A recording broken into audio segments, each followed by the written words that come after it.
आपातकाल में बचने के बताए गए उपाय। मॉक ड्रिल कराकर जिला प्रशासन ने कसी कमर। डीएमएसपी ने पैदल गश्त कर दिया जनता को शांति का संदेश। रायबरेली के कोतवाली नगर स्थित जीआईसी मैदान में आज एक मॉक ड्रिल का आयोजन किया गया। इस महत्वपूर्ण अभ्यास में जिलाधिकारी व पुलिस अधीक्षक समेत कई अधिकारी उपस्थित रहे। यह मॉक ड्रिल विभिन्न संभावित आपदा स्थितियों से निपटने की तैयारियों का जायजा लेने के उद्देश्य से आयोजित की गई थी। इसमें राष्ट्रीय कैडेट कोर एनसीसी के कैडेटों, अग्निशमन विभाग की टीम और स्वास्थ्य विभाग के कर्मचारियों ने सक्रिय रूप से भाग लिया। सभी प्रतिभागियों ने अपनी अपनी भूमिकाओं का कुशलतापूर्वक प्रदर्शन किया, जिससे ये प्रदर्शित हुआ कि किसी भी आपात स्थिति में त्वरित और समन्वित कार्रवाई कैसे की जा सकती है। मॉक ड्रिल के दौरान विभिन्न परिदृश्यों का अभ्यास किया गया, जिसमें आग लगने की घटना, बचाव कार्य और प्राथमिक चिकित्सा शामिल थे। एनसीसी कैडेटों ने आपदा प्रबंधन में स्वयं सेवकों की भूमिका निभाई, जबकि फायर यूनिट ने आग बुझाने की तकनीकों का प्रदर्शन किया। स्वास्थ्य विभाग की टीम ने घायलों को तत्काल चिकित्सा सहायता प्रदान करने का अभ्यास किया। इसके अतिरिक्त पुलिस विभाग ने शहर में एक मार्च पास्ट भी किया। इस मार्च पास्ट का उद्देश्य नागरिकों के बीच सुरक्षा की भावना को मजबूत करना और पुलिस की उपस्थिति को दर्शाना था। माध्यम से बताई जाएगी कि खासतौर पर जैसे फायर ब्रिगेड की टीम है तो किस तरह से अगर आग है तो हम घरेलू और न्यूनतम संसाधन का उपयोग करके किस तरह से उस आग को बुझा सकते हैं। किसी भी हम एक सायरन भी बजाएंगे।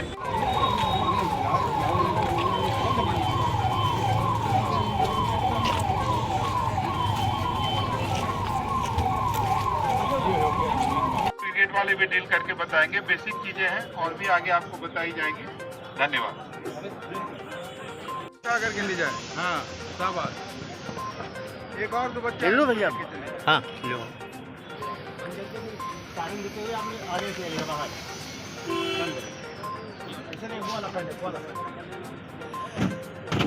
द्वारा जो गाइडलाइंस या निर्देश दिए जाएंगे उनका सख्ती से अनुपालन करना है। तो यहाँ पे थोड़ी बहुत बातें जो है ड्रिल के माध्यम से बताई जाएगी कि खासतौर पर जैसे फायर ब्रिगेड की टीम है तो किस तरह से अगर आग है तो हम घरेलू और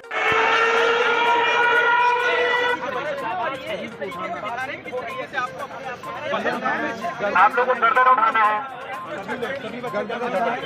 हम कान को दबाते हुए गर्दन उठाएंगे, कान बंद रखेंगे।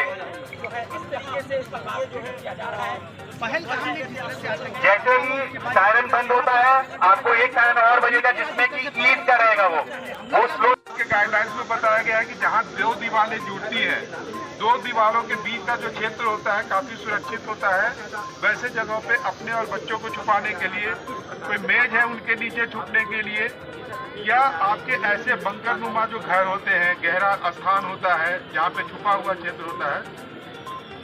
आप लोग ये दो दीवारों के बीच में घर में वैसे स्थान पे जहाँ खिड़की ना हो, अगर शीशे के दरवाजे खिड़की हो आपके तो वहाँ पे मोटे पर्दों से उसको बंद कर लेना है। उसको कैमोफ्लेज करते हैं।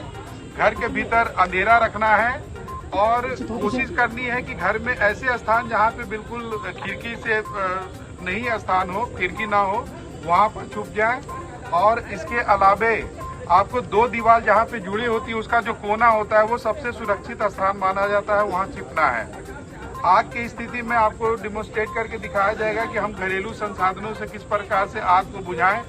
आपात स्थिति में 2 से 3 दिन के लिए हम अपने पास सूखा भोजन रख सकते हैं, जैसे बिस्किट वगैरह, ड्राई फ्रूट्स वगैरह है वो हम रख सकते हैं इमरजेंसी, किसी भी इमरजेंसी में। इसके अलावे हम जो सोशल मीडिया के जो सरकारी अलर्ट है, रेडियो के माध्यम से और सोशल मीडिया के माध्यम से प्रशासन और सरकार के अलर्ट है, उस अलर्ट को ध्यान देंगे। किसी भी प्रकार के अफवाह पर ध्यान नहीं देंगे। मैं अवगत कराना चाहता हूं कि कल एक सोशल मीडिया पे एक फेक न्यूज छपा था कि आप लोग 50-50 हजार रुपए रख लें। ये बिल्कुल फेक न्यूज है, ये गलत न्यूज है, ऐसा नहीं करना है। इस तरह की कोई भी अफवाह से आप लोग बचेंगे। इसके लिए एक ही जरूरी है कि जो सरकारी जो नेटवर्क है और सरकारी सूचना है केवल उसी को सुनना है। तो ये सब छोटी छोटी बातें हैं। और इसके अतिरिक्त जो है एडीएम साहब है हमारे साथ, इनको ड्रिल भी आपको कराएंगे। एनसीसी के बच्चे हैं हमारे, वो भी कुछ ड्रिल करके बताएंगे। और इसके अलावा फायर ब्रिगेड वाले भी ड्रिल करके बताएंगे। बेसिक चीजें हैं और भी आगे आपको बताई जाएगी। धन्यवाद।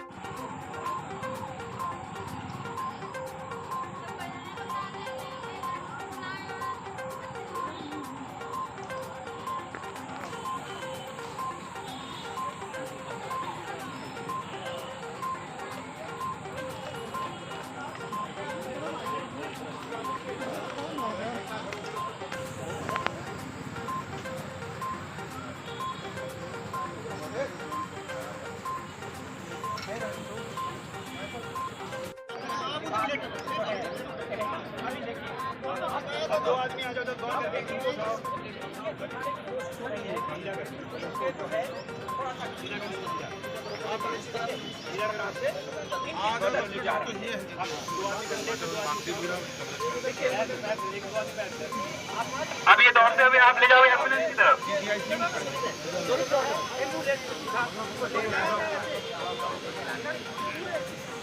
देखिए, आज हम सभी लोग यहाँ JIC मैदान में मौजूद हैं। यहाँ पे प्रशासन और पुलिस के साथ ही साथ होमगार्ड विभाग, जनरल फायर सर्विस और सिविल डिफेंस सभी के साथ मिलकर समन्वय के साथ आज यहाँ पर एक मौके का आयोजन किया गया है। इस मौके का मुख्य उद्देश्य ये है कि यदि कोई आपातकालीन स्थिति उत्पन्न होती है तो उसमें आम जनमानस को क्या क्या जानकारी होनी चाहिए और किस तरह से उस समय हम बिहेव करना है, उस चीज़ के संबंध में मॉकड्रिल कराई गई है। इसमें विभिन्न तरीके के एक्सरसाइजेस और ड्रिल्स करके दिखाया गया है और इसी के कंटिन्यूएशन में आज शाम को एक ब्लैकआउट से संबंधित अभ्यास किया होगा, जिसमें कि PSC और सिविल लाइन्स के फीडर पर 7:30 से 7:45 के आसपास हम लोग का ब्लैकआउट भी होगा, जिसमें हम देखेंगे और सभी यहाँ पर एक अच्छी संख्या में हमारे सभी गणमान्य नागरिक भी हैं।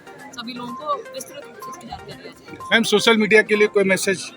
देखिए, सोशल मीडिया के संबंध में निरंतर यही कहा जाता है पुलिस और प्रशासन द्वारा कि सोशल मीडिया में जो उसको अच्छी तरह से समझ लें, उसकी जानकारी भी करें और आगे भी सोशल मीडिया का जो उपयोग होना है उसको बहुत गंभीरतापूर्वक और समझने को क्रांति करें, अफवाहों पर ध्यान न दें और अपनी जानकारी पर। सर, एक आप देखिए, PG हेडक्वार्टर की जो गाइडलाइन है, MHA की गाइडलाइन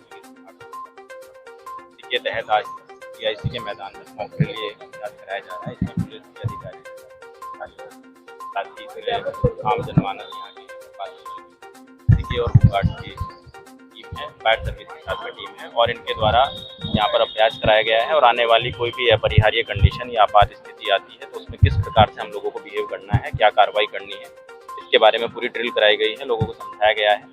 और इसमें अभी सायरन का अभ्यास हुआ है कि यदि इमरजेंसी सायरन बजता है तो किस तरीके से अपने कान बंद करके लेट के और किस तरीके से अपने आप को बचाना है और साथ में अपने जो साथ में छोटे बच्चे हैं या घर में बुजुर्ग लोग हैं उन लोगों को किस तरीके से बचाना है, इस तरीके की एक्सरसाइज अभी कराई गई है। शाम को भी एक एक्सरसाइज कराई जाएगी जिसमें ब्लैकआउट किया जाएगा आधे घंटे के समय के लगभग में और अंधेरा होने पर किस तरीके से कार्रवाई करनी है वो शाम को हम लोग बताएंगे। अभी जनपद में फ्लैग मार्च का प्रोग्राम है, इसके बाद में फ्लैग मार्च किया जाएगा पुलिस प्रशासनिक अधिकारियों के द्वारा और सभी लोगों को आने वाली स्थिति के बारे में अवगत कराया जाएगा ताकि किसी प्रकार की कंडीशन से हम लोग निपट सकें। सोशल मीडिया पे देखिए, बहुत सारी भ्रामक सूचनाएं फैलाई जाएंगी, लोगों को भ्रमित किया जाएगा। किसी भी प्रकार के भ्रम में ना रहें, उकसाए में ना आए, किसी भी प्रकार से आपस में आपसी सौहार्द को खराब ना करें। सभी लोग आपसी सौहार्द बनाए रखें। कहीं भी कोई कन्फ्यूजन होता है तो पुलिस प्रशासनिक अधिकारी से बात करके सिर्फ जो ऑफिशियल किसी तरीके की सूचना आपको मिलती है उसी पे कोई कार्रवाई करें और कोई अफवाह इस तरीके की यदि फैलाता है और जनपद में फैलाता हुआ मिला तो उसके विरुद्ध हम लोग FIR दर्ज करके उस पर कार्रवाई करें।